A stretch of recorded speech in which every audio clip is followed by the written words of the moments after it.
Sa umagang ito ay tatalakayin natin ang mensahe. Topical muna po tayo ngayon ay with God, nothing is impossible. Nasa bansa tayo, nasa panahon tayo na halos wala nang naniniwala.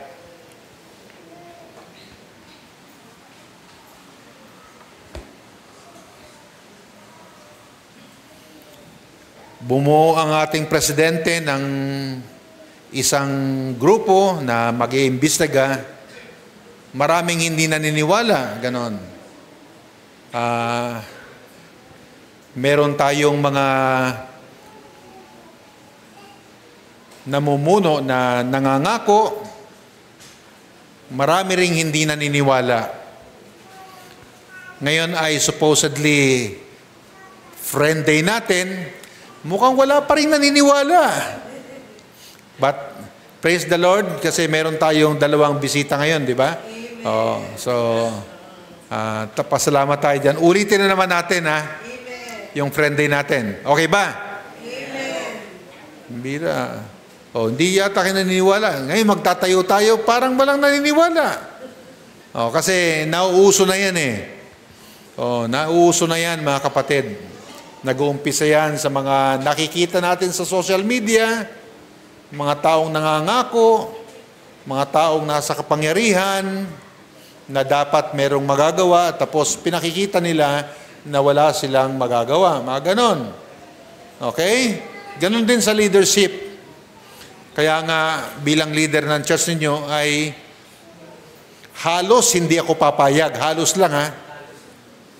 Kasi kapag hindi kayo tumulong, talagang hindi natin magagawa ito. Pero sana paniwalaan ninyo na kailangan nating magtayo. Kung hindi, itutuloy natin ang pagbabayad dito sa building. At aabutin natin ang 90,000 dito. 2 taon na lang, 90,000 na to. No? So, kailangan nating seryosohin ito. Di ba, mga kapatid? Yan. Kung hindi, yung mga binibigay ninyo, pati mga nasa online, dyan lang talaga mapupunta yan, imbis na may bigay natin yan sa mga nangangailangan. Meron tayong mga sinusuportahang mga kabataan dito, mga estudyante. Lalakihan natin yung mga allowance yan, gagawin natin 10,000 naman. Mga ganon, di ba? Babalik ako sa university, mag-aaral ako ulit. So with God, nothing is impossible. At nakita natin yan kanina sa text natin. Binasa natin yan kanina as we read the scriptures, di ba? For with God, nothing shall be impossible sa Luke chapter 1, verse 37. Itong verse na to tells us, when spoken by the angel Gabriel to Mary, si Mary ay nanay ni Jesus ito. At merong anghel na nakipag-usap kay Mary at ipaniwalag sa kanya, pinaliwanag o in-explain sa kanya na siya ay magbubuntis. Sa lahat ng magbubuntis, itong si Maria ang litong-lito. Kasi wala naman akong karanasan. Paano ako magiging nanay? Di ba? Kaya kailangan mag-appear ang isang anghel. At ang pangalan niya ay Gabriel. Si Gabriel ay meron tong kapartner . Ang pangalan ay Michael. Kaya meron akong anak na Michael. Pagka nagkaroon ako ng apo na lalaki, i-encourage ko yung tatay. Alam mo, kahit ikaw ang tatay, kailangan i-encourage mo yung anak mo, no? Pangalanan niya ng Gabriel para magka-partner na. Sa susunod pagkababae pa ulit, Gabriela na yan. So pinaliwanag niya na kung paano magbubuntis itong si Jesus, si Maria, at ito ay sa pamamagitan ng banal na Espiritu. Through the Holy Spirit. The verse is a powerful affirmation. Alam niyo, sa bawat pangako, kinakailangan ng powerful affirmation. Sa lahat ng responsibility, there has to be powerful affirmation. Dito sa ginagawa natin para sa Panginoon, there has to be powerful affirmation. Affirmation of God's limitless power. Hindi po yung power ng pastor, hindi yung power ng mga nasa media o nasa iba't ibang ministry kaya. Kailangan po natin ng limitless power, signifying that nothing can prevent God from fulfilling His promises. Amen? Yun dapat yung taglay nating affirmation mula sa Diyos, na anumang ipinangako ng ating Panginoon, ito ay hindi mapapasubalian. Hindi ito po pwedeng tutulan. Hindi ito po pwedeng pigilan ng sinuman. Amen, mga kapatid, no? Ang tawag natin diyan ay powerful affirmation. But no matter how powerful is the affirmation comes from God is, pero pagka hindi natin pininiwalaan, useless lahat ng affirmation na yan. Kinakailangan natin paniwalaan, hindi lamang ito mga salita na nagsasabing, with God, nothing is impossible. But this is actually a very powerful affirmation. And that even the most humanly impossible situations are possible with Him. Tanyo mga kapatid, ano yung mga humanly impossible? Sa akin, humanly impossible yung nangyayari ngayon. Kasi ang sabwatan ay hindi lamang pang isang departamento. No? Ang iba't ibang departamento ng pamahalaan natin ay magkakakampi na para mangurakot, di ba? Pati private sector, yung mga contractor. No? Humanly speaking, hindi na ako talaga naniniwala na yan ay mapupuksa pa. Pero with God, nothing is impossible. Amen? Oo, naniniwala pa rin tayo na kapag ang Diyos ay talagang nasa bansang ito at ang mga Kristiyano ay mananalangin at lalapit sa Panginoon, yung mga nandiyan sa taas na yan, imbis na nagsisiksi kayo dyan, dito kayo, total wala naman nakaupo rito para dumami. Blanco ito, upuan ninyo, para dumami. Okay. Dito kayo para mukhang marami. Okay. Naniniwala tayo na kapag kasama natin ang Panginoon, kapag ang Panginoon ay gumawa sa bansang ito, ay mahihinto, mapipigilan yung lumalala. Di ba, mga kapatid? Ganon din naman sa ating mga mananampalataya dito sa ating church. No? In both the Old and New Testament, the Bible offers numerous example. Ang Bible po, mga kapatid, ay nag-offer sa atin ng ang daming mga halimbawa na kung saan ang pangako ng Panginoon ay na-fulfill despite seemingly impossible circumstances. Mga pangako ng Diyos na natupad kahit na imposible sa ating mga tao. No? Sa ating kaisipan ay imposibleng mangyari. Demonstrating that His cannot be thwarted. Ang pangako ng Diyos ay hindi pwedeng tutulan, hindi pwedeng pigilin. Okay? So, ang unang pangako, mga kapatid, is the promise about the birth of Isaac. Sa Tagalog ay Isaac. Di ba? Si Isaac ay ang takaw niyan. Ay, hindi, mali pala. Yung Isaac dito, yung naisip ko. Meron tayong Isaac dito, di ba? Ang takaw ng batang yan. Kaya siguro, ang laki na ngayon no? Ang bilis ng lumaki. Si Isaac, mga kapatid, ay pinakako ng Panginoon yan. God promised Abraham that he would become the father of a great nation. Pangako ng Diyos to kay Abraham. Kaya lang, si Abraham ay 100 years old na. At ang misis niya ay hindi 40 years old. Hindi 41, 42, 90 years old na. Kaya, When Abraham was 100 and his wife Sarah was 90. Oh. Naniniwala pa ba kayong sa pamamagitan ni Abraham at ni Sarah ay magiging ama sila at nanay ng maraming mga bansa? Hindi lang isang anak, maraming mga bansa. Oh. And long past childbearing age, wala na. Di ba? Oh, kaya nangyari, itong si Sarah ay palihim. Oh, napabungis-ngis siya. In disbelief. Hindi siya naniniwala eh. Ang Diyos ang nangako, kaya, siyempre, nakakahiya naman kung ipapakita niya sa Diyos. Pero nakita ng Diyos yun kasi walang pwedeng ilihim eh, di ba? Napabungis-ngis siya. When she overheard the promise reaffirmed.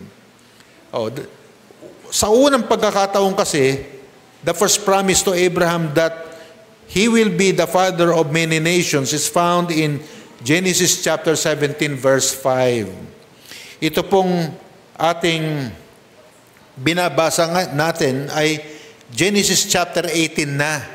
Yung mas maaga bago nangyari yung reaffirmation. Nangako na ang Diyos. At doon ay napabungis-ngis si Sarah. Hindi siya naniniwala. Sa Genesis 17:5 sabi rito, neither shall thy name anymore be called Abram, but thy name shall be Abraham, for a father of many nations have I made thee. Sa Bible may mga kaugalian, may mga kustumbre ang mga anak ng Diyos o ang mga mananampalataya. Kahit na sa Diyos, meron siyang ugali na para maging monumento at hindi malimutan ang isang bagay na ipinangako niya na mangyayari o isang bagay na mangyayari, gumagawa siya ng monumento. At ang monumento na to ay yung nung pinalitan ng Diyos yung pangalan ni Abraham. Ang unang pangalan kasi niya ay Abram eh. Pinalitan ng Abraham. No? Dati, ang pangalan ko, Shankaisik eh. Pinalitan na lang ng Elmer eh. Parang ganon. Okay? Naintindihan niyo mga kapatid? Pinapalitan ang pangalan, yan ay tumatayong monumento. Nagbago ang panahon, ngayon ay hindi na ganon ang nagiging kustumbre, nagtatayo na ng monumento, di ba? Na malalaki. Ayan yan.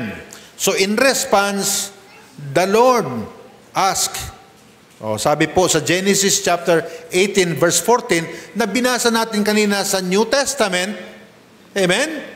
Ang layo ng distance ng Genesis. To the book of Luke, ang layo niyan.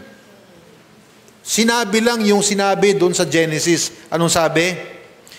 In response, ito po yung response ng Panginoon kay Abraham, more on Sarah actually, hindi kay Abraham eh. Si Sarah ang hindi naniniwala kasi 90 years old na siya eh. Kung babae kayo at kung mga lalaki kayo na nagbabasa kayo o nag-aaral kayo, naintindihan nyo kung bakit natawa siya. Sa buhay ko, 63 years old na ako, wala pa akong narinig na 90 years old, nagbuntis pa. Di ba? Kaya may pag-asa ka pa rin kasi 59 ka pa lang eh. May pag-asa ka pa. Pwede tayong magkaroon ng Gabriel. Sabi sa 18, verse 14 ng Genesis, is anything too hard for the Lord? Di ba? 1 year later, Sarah gave birth to a son, and his name was Isaac. Yan. Yan ang fulfillment yan. Ipinangako kay Abraham at kay Sarah na sila ay magiging nanay at tatay ng maraming mga bansa. Kaya nga, natawa itong si Oo. Si Sarah, natawa siya. O kaya, sumagot ang Panginoon, is anything too hard for the Lord? Of course, none is too hard for God. Amen. Ano mang gusto ng Panginoon, basta't siya ang nangako o kalooban ng Panginoon, mangyayari yon. Yes. Okay, pangalawa, naalala ninyo yung kwento ng Exodus? Ang Exodus ay aklat sa Bible yan. Nang ibig sabihin ay ang napakalaking paglabas ng isang pamilya. Kasi pamilya pa lang ang Israel noon eh. Hindi pa yan Israel before. That was just a family of Abraham na naging alipin sa bansang Egypt. Documented yan, hindi lang yan nakatala sa Biblia. Ang kasaysayan, alam yan. Naintindihan niyo mga kapatid? Amen. Ang tawag natin dyan ay Exodus. Exodus or the Exodus from Egypt. So when the Israelites were trapped against the Red Sea with Pharaoh's army closing in, their situation seemed hopeless. Pabilisin natin. Lumabas na sila. Ang leader nila ay si Moses. At sila ay ngayon nakaharap na sa dagat, sa tubig. Wala na silang tatakbuhan kasi nakasunod na ang army ni Pharaoh. Di ba? But Moses told the people, ito po yung sinabi ni Moses sa Exodus chapter 14, verse 14. The Lord shall fight for you, and ye shall hold your peace. Although hindi lahat ng mga anak ni Abraham, tinawag lang nating Israel yan, pero hindi pa sila Israel noon. Just a big or huge family na natipon o na lumaki ng sobra sa Egypt at naging alipin. Hindi lahat ng pinagsabihan ni Moses na the Lord shall fight for you. Hindi lahat naniwala. Hindi lahat. Kaya ang pangako ng Panginoon na hindi nakadepende sa atin. Either naniniwala ka man o hindi. Hindi ibig sabihin na hindi matutuloy o hindi mangyayari ang gusto ng Panginoon. Naintindihan niyo mga kapatid? Yes. Nakadepende lagi yan sa Diyos ang fulfillment ng pangako niya. Kahit hindi naniniwala yung nakikinig. Like in this case, sa Exodus chapter 14, verse 14, hindi lahat naniniwala. Masyadong marami na kung merong 1/4 na naniniwala sa sinabi ni Moses. Kasi natataranta sila noon kasi wala na silang tatakbuhan. Alam na nila patay na silang lahat. Alam nila ubus silang lahat. Alam nila tapos na. God then parted the sea. Hinati ng Diyos ang dagat, allowing the Israelites to cross on the dry ground and sealing their deliverance. Amen. Yan nangyari. Yan ay nakatala sa Book of Exodus. Kaya meron tayong the Ten Commandments, di ba? Na unang-una yatang ipinalabas na ang bida ay si Charles Toneston, matagal ng panahon, na kung saan ipinakita na bumuka ang tubig at doon ay dumaan ang mga Israelita. Naligtas sila. Bagamat maraming hindi naniniwala, marami pa rin ang sumisigaw at nag-hysterical kasi kahit na meron nagsasabi na the Lord shall fight for you, wala yan. Wala na, patay na tayong lahat. Because the army of Pharaoh is closing in. Tama? Pangalawa yan. Pangatlo, alam niyo yung pangako ng Panginoon sa 2 Samuel chapter 7 verse 16 about a kingdom without end? God promised David and his descendants. Sino si David? Hari ito ng Israel. Ang kausap ng Diyos dito ay isang hari. Amen? Amen. Okay? Dahil hari ang kausap ng Diyos, ang pinag-uusapan ay kaharian. Okay? Kaharian ang pinag-uusapan. So God promised King David that his descendants would establish a kingdom that would endure forever. No? A kingdom that will endure forever. Ano nasa isip niyo nung pinangako ng Diyos yung a kingdom to King David that will endure forever? Aba, hindi matatapos itong kaharian na to, di ba? Oh, pero ano nangyari samantalang pagkatapos na mamatay si King Solomon, nahati na, di ba? Ang kingdom ng Israel, di ba? Hanggang sa nawala na. Hanggang sa tuluyan na silang nabura sa mapa noong AD 70. Naalala ninyo yan?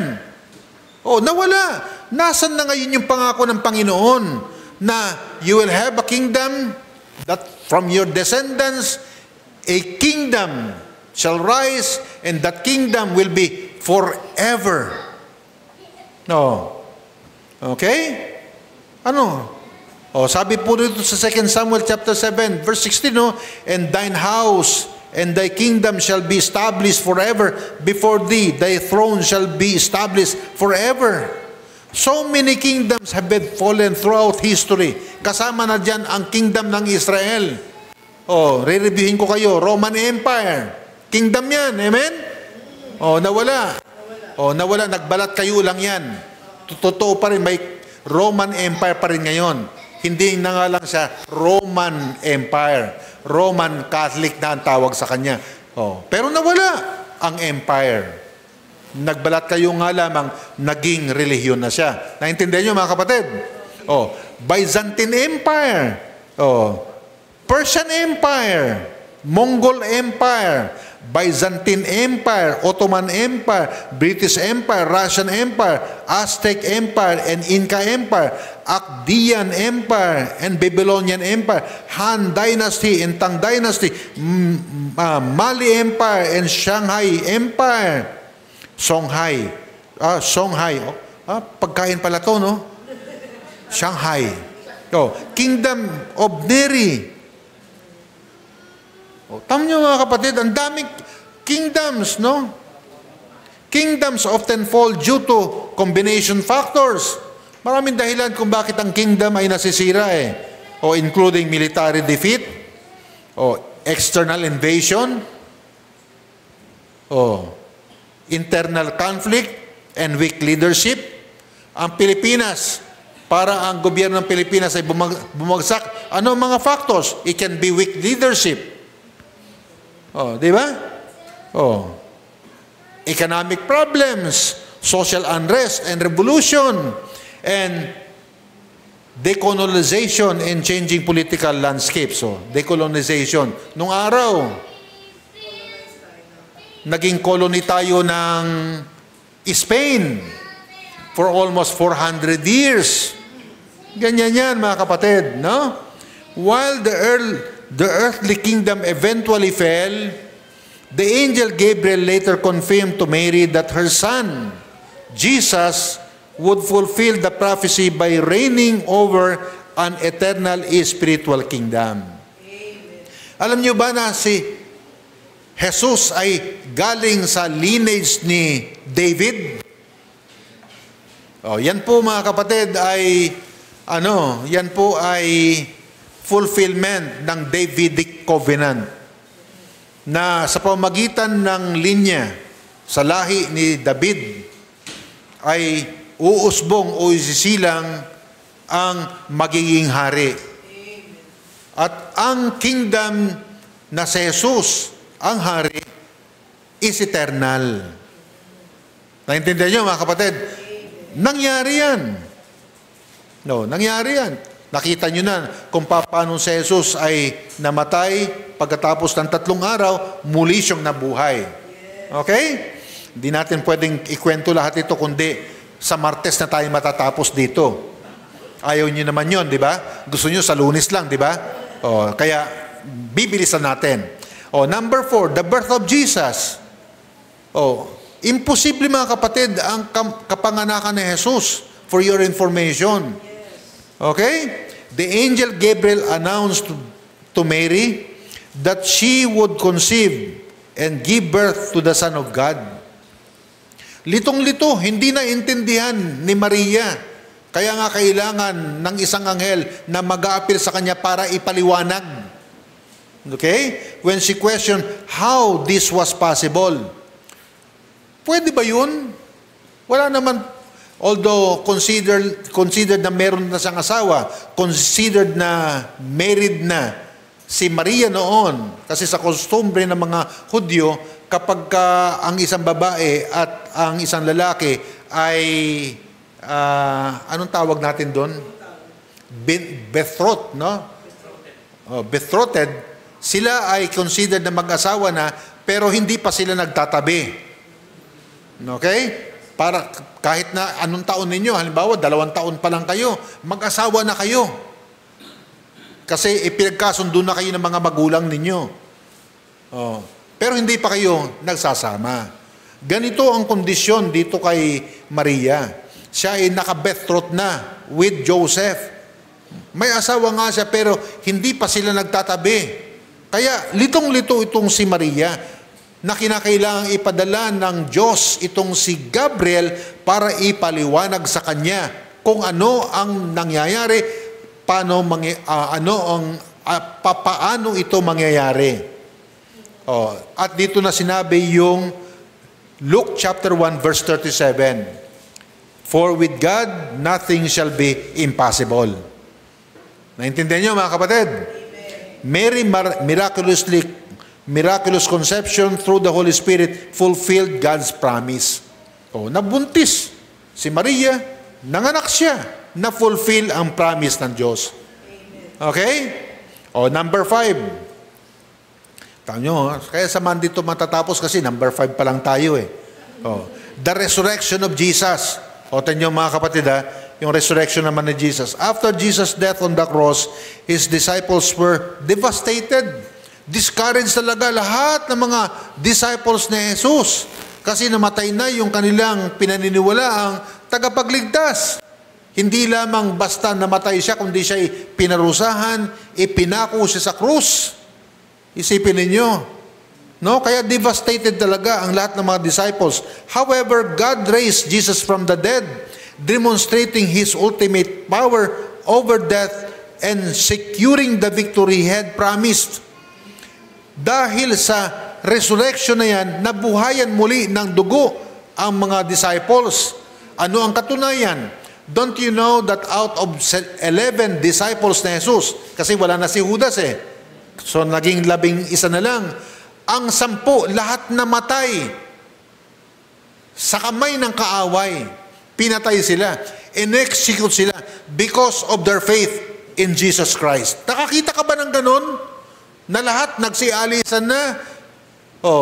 Si Pedro nga, niyaya na niya yung mga kasama niyang mangingisda, na mangisda na lang sila. Di ba? Pero paano nangyari na ang very discouraged na mga disciples ng Panginoon ay nung sila yung magsibalik, namatay sila lahat para kay Kristo.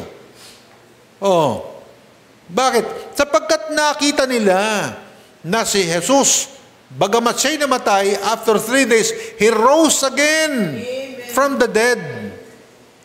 Yan mga kapatid, no? The power of God in impossible situations. Throughout the Scriptures, God has consistently shown His power to act far beyond human limitation. Paulit-ulit yan. Matthew chapter 19 verse 23. Ang sabi po, with God, all things are possible. Yes. Halos parallel yan nung text natin ngayon sa Luke chapter 1. Kaya sabi ng Panginoon sa verses 23 and 24, verily I say unto you, that a rich man shall hardly enter into the kingdom of heaven. And again I say unto you, it is easier for a camel to go through the eyes of a needle than for a rich man to enter into the kingdom of God. Ito mga kapatid, makinig kayo Interesting ito. Ang sinasabi ni Jesus dito, ang mayaman, imposibleng maligtas.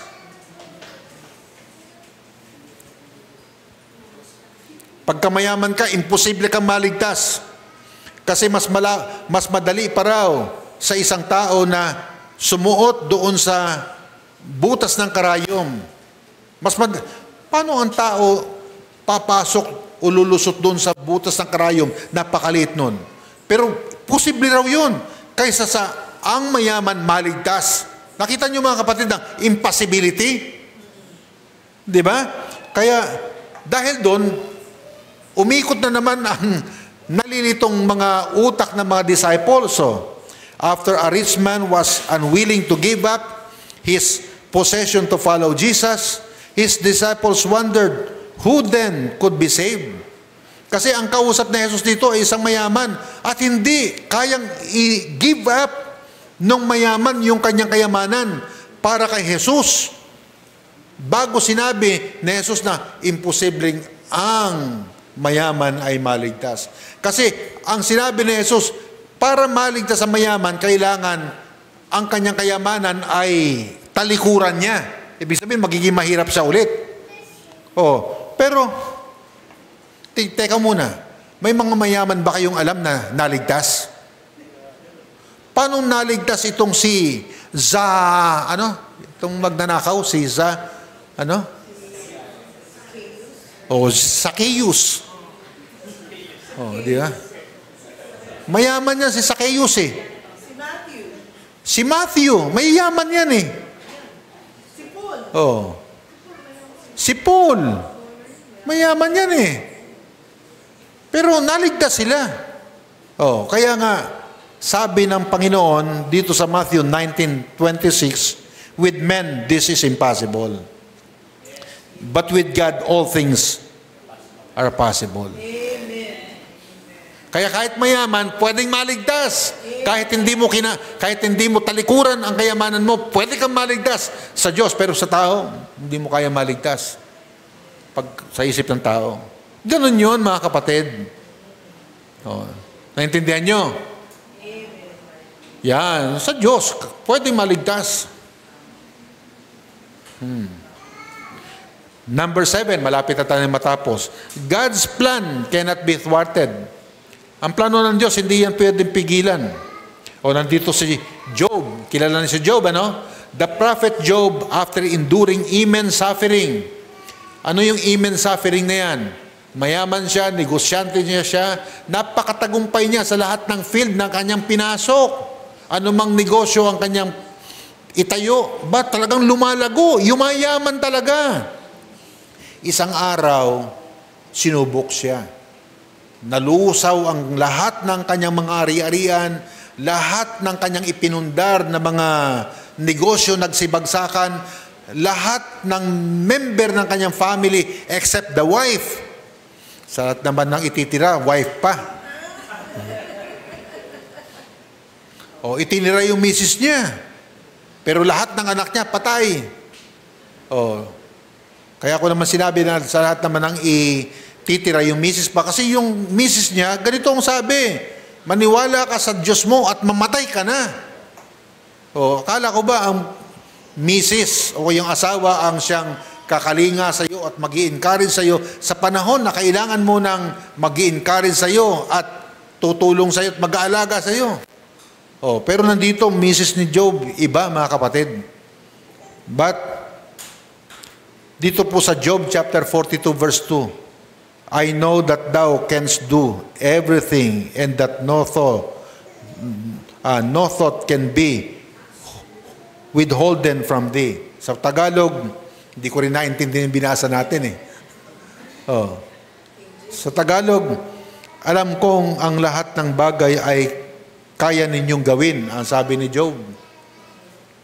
At walang makakapigil sa lahat ng iyong balakin. In the end, na-recover ni Job ang lahat ng kanyang kayamanan. Doble pa.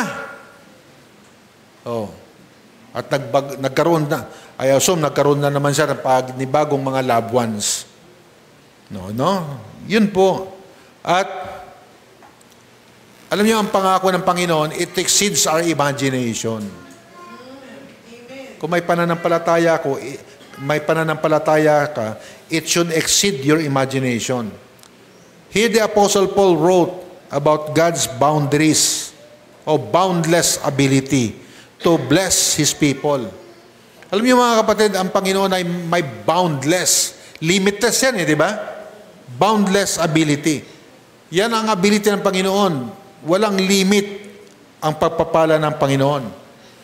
Sabi po dito sa Ephesians chapter 3 verse 20, now unto Him that is able, God is able to do exceedingly, to do exceeding abundantly, exceeding na, abundantly pa, above all that we ask or think, according to the power that worketh in us. It exceeds our imagination. Ang naglilimit lang ay yung isip natin, mga kapatid, sa kawalan ng ating pananampalataya, na wala tayong paniniwala, hindi tayo kumakapit doon sa pangako ng Panginoon. Pero ang pangako ng Panginoon is limitless, na kapag ka pinagpala ka niya, pagpapalain ka niya, at wala kahit sino man ang pwedeng tumutol nito. This statement conveys that God possesses limitless power, that His promises and words will always be fulfilled, even in situations that seem humanly impossible. Even in situations that seems, kasi sa human mind, halos lahat imposible. Di ba? Lahat imposible. Pero kapag meron kang pananampalataya that exceeds your imagination, hindi ka susuko Hindi ka susuko. Kasi yung hindi pagsuko ng isang tao sa kahirapan, sa mga pagtutol ng circumstances, alam niyo naman, di ba? May mga bagay na nangyayari para hindi mo maituloy yung gusto mong gawin. Pagtutol ng mga bagay-bagay at mga pangyayari yan di ba? Pero pagka meron kang paniniwala, hindi ka susuko. Di ba? Doon natin ipinakikita yung ating pananampalataya na hindi tayo susuko. Di ba? Meron ako napanood nito nakaraan. Huwag kayong tatawa ha. Ang pinanood ko ay yung vlog yata yun. Vlog ni Julius Babaw. Mahilig akong makinig ng mga ganyan. At ang kanyang ini-interview ay itong yung bakla, si Diwata. Kaya nalaman ko kung gusto ko makinig ng mga ganun kasi kahit hindi usaping pananampalataya pero curiosity at gusto ko matuto. Naintindihan niyo mga kapatid? Ito parang si Diwata galing sa probinsya, tumira doon sa ilalim ng tulay. Sa tulay, ipinakita niya kung saan siya nakatira, sa tulay. Tapos, bigla na lang, pinagkaguluhan yung kanyang negosyo. Grabe. Yumamang agad siya. Kaya ngayon, nasa Cavite na siya katira. Ang laking lupa niya ron, nagpatayo siya ng bahay, may bago siyang negosyo, pero meron pa rin siyang, ang tawag natin doon, pares doon sa Quezon City. Ang daming nangyaring mga nakakasakit loob sa buhay niya.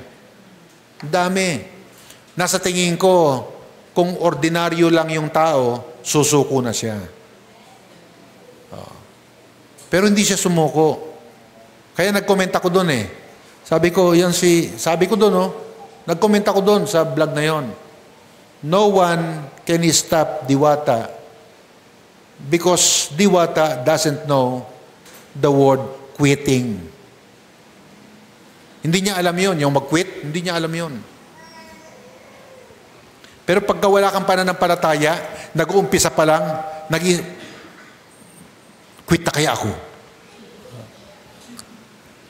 Naintindihan niyo ako? Burahin natin yung salitang quitting. Nasa middle tayo ng proyekto. Alam natin, mahirap ito mga kapatid. But we will not quit. Why? Because God is with us. Kung naniniwala kayo na ang Panginoon ay kasama natin, this statement conveys that God possesses limitless power and that His promises and words will always be fulfilled, even in situations that seem humanly impossible. And lastly, palakpak na kayo. Lastly, hindi po last point ito, lastly pangalan to. Number 9, last. God's promise is our source of hope. God is the source of our hope. Amen? Yes, He is a source of our hope. Siya ang pinanggagalingan ng ating pag-asa. Kaya sa ating mga nanampalataya, the verse serves as a reminder. Reminder na, una, God's potential to overcome obstacles. Amen? Ayan. No? God's potential to overcome obstacles. Pangalawa, bring about great things. Sa isip natin, hindi natin kaya ang greater things. Pero sa biyaya ng Panginoon, we can build something that is bigger than us. Amen? Amen? At ang panghuli, provide hope and confidence in challenging circumstances. Alam ko, maraming mga challenge dito. Alam ko, maraming mga bagay na hindi natin alam. Nung nagtatanong nga ako paano mag-apply, paano tayo magkakaroon ng building permit, wala kang makapagsabi kung paano Di ba? Kaya nanalangin ako, Lord, kailangan mo talaga ng tao, wala naman akong kakilala. Paano kaya ang gagawin ko? Tama? Bigla na lang nangyari yun. May nakausap kami. Marunong, alam kung ano gagawin. At ganito lang ang presyo, ba't dyan na ako? Ganoon, mga kapatid. You see? Kaya in the middle of this week, mapapasa kamay ko yung plano. Then I'll call some leaders. Pag-uusapan natin yung plano. Kung meron tayong gustong baguhin. At kung wala, at kung meron man, then we'll give it to the contractor. At ilang panahon lang, isang buwan lang mga kapatid, pagkatapos nun, meron na tayong plano. Tama? No. Amen? Tapos sabi naman ng mga members natin, mga engineer, ay salamat, may gagawin pa rin kayo. Kasi kahit na contractor, yung kinakailangan from time to time, you have to visit the place. Kung tama yung bakal, baka kawayan ang ilagay doon, mga kapatid, di ba? Kung tama yung sukat, naintindihan niyo ako, mga kapatid? Kailangan tama yun. Kasi tao ang ilalagay natin doon. Lalo na sa second floor doon, hindi pwedeng mahina yun. Islab kasi yun, kinakailangan malakas yun. Kasi in the future, lalagyan natin ng panibagong palapag, lalagyan natin ng tao yun, ba't kinakailangan malakas yun? Yun po ang ibig ko sabihin. Ibig sabihin, with God, nothing is impossible. Nakita na natin, no? Kahit na sa maliliit na mga pamamaraan, ipinakita ng ating Panginoon sa atin na sa Kanya, wala talagang imposible. That everything is possible. Amen? Yung mga nasa online, can I ask something from you? Mag-amen naman kayo. Diyan sa online. Magsabi naman kayo, Amen! Lagyan nyo ng exclamation point.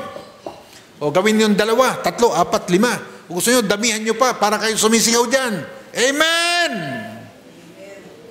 Because really, with God, nothing is impossible.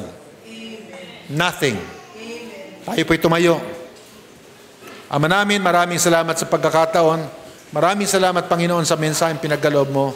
Maraming salamat, Panginoon, na sa pamagitan ng iyong mga salita, again, ni-reaffirm na naman na kung kami ay mananampalataya lamang at kami ay magpapatuloy sa aming ginagampanan, wala kaming kaduda-duda na ang gusto naming ma-achieve para sa iyo at para sa kalwalatian mo ay totoong mangyayari.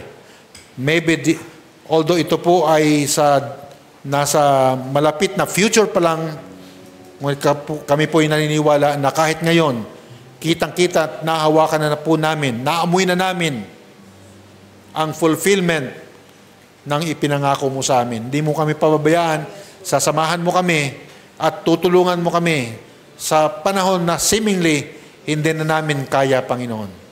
Habang ang bawat isa'y nakayuko, habang bawat isa'y nakapikit, I just want to ask a very simple question na lagi nating narinig sa katapusan ng ating gawain katulad ng ganito. Maybe you are here and you don't know Jesus yet as your personal Lord and Savior, and maybe you are online and you're hearing me here at hindi mo pa personal na tinatanggap si Kristo bilang iyong Panginoon at sariling tagapagligtas. Ngunit sa umagang ito, sincerely in your heart, you want to believe and you want to put your trust and you want to accept Jesus as your personal Lord and Savior, you can raise your up, you can raise your hand, or you can state it dyan sa online. At ang pwede mong gawin ay tanggapin mo si Kristo ngayon bilang iyong Panginoon at sariling tagapagligtas. At tayo naman na nandito at mga nakapakinig na mensahe, there's something that you want to tell the Lord, you can come and tell that unto the Lord. Will you come?